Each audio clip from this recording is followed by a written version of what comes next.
Ya, Assalamualaikum warahmatullahi wabarakatuh. Sebelumnya, perkenalkan nama saya Leswali Hadi. Saya perwakilan di kelompok 10 yang menjadi pembanding dari kelompok 3, yaitu dari pemateri Bagas, Kifari, Iwan, dan Iwano Jahaud. Nah, di sini saya akan membahas mengenai perbandingan geohistori peradaban lembah Sungai Indus, Mohenjo-daro, dan Harappa dari materi kelompok 3. Nah, bab pertama yang dapat dikritisi di sini yaitu yang pertama, latar belakang seperti bukan makalah geostory meskipun disinggung pengertian geostory. Yang kedua, permasalahan tidak jelas namun ada jawaban. Di dalam latar belakang kelompok 3 di makalahnya sudah dijabarkan mengenai lembah Sungai Indus, namun permasalahannya masih belum konkret. Yang selanjutnya adalah sebaiknya latar belakang membawa pembaca kepada inti problem permasalahan yang akan dibahas kelompok terkait geohistori Sungai Indus. Nah, untuk bab 2 yang dapat dikritisi di sini adalah pada bab ini pakailah teori pendekatan yang relevan dan sistematis dalam penerapannya. Jadi diurutkan dulu begitu. Yang kedua, jelaskan mengapa Anda menggunakan teori tersebut. Misalkan pada teori 7 unsur dengan menggunakan kebudayaan, harap dijelaskan secara terperinci. Yang ketiga, bagaimana Anda mengetahui peradaban Sungai Indus. Teori peradaban di sini Anda bisa menggunakan beberapa dimensi, yaitu kebentukan, keruangan, waktu, dan struktural.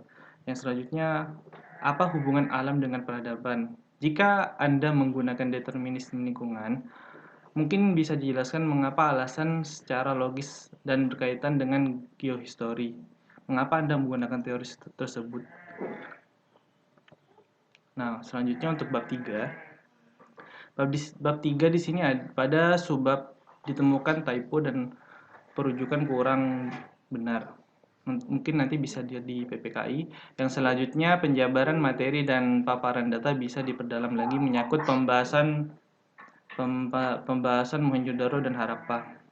Yang ketiga, pembuatan peta harap diperhatikan dalam georeferensi sebagai unsur penting dalam peta. Anda harus mencantumkan kondisi dari sebelum dan sesudah banjir. Nah, selanjutnya lebih mengarah pada peta kebudayaan dari peta pembuatan dari kelompok 3. Yang selanjutnya adalah penjabaran mengenai peradaban Sungai Indus tidak dipaparkan secara jelas dan sistematis. Jadi masih kayak loncat-loncat gitu.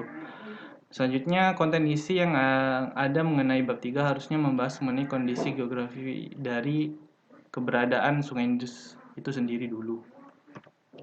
Selanjutnya di sini adalah dijabarkan mengenai persebaran kondisi sekitar dari Sungai Indus. Yang selanjutnya baru peta disebarkan, peta persebaran situs yang ditemukan. Jadi seperti problem yang pertama, sistematika dari penulisan kurang. Bisa juga dijabarkan mengenai persebaran banjir yang merubah peradaban di Mohenjo-daro dan Harappa. Peta ya maksudnya di sini.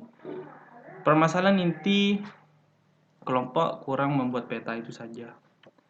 Contoh peta ini yang mungkin bisa ditawarkan dari kelompok kami. Di sini ada peta sekitaran dari kondisi lembah Indus. Yang selanjutnya di sini ada contoh peta dari persebaran banjir. Yang menurut kelompok kami ini penting. Sekian.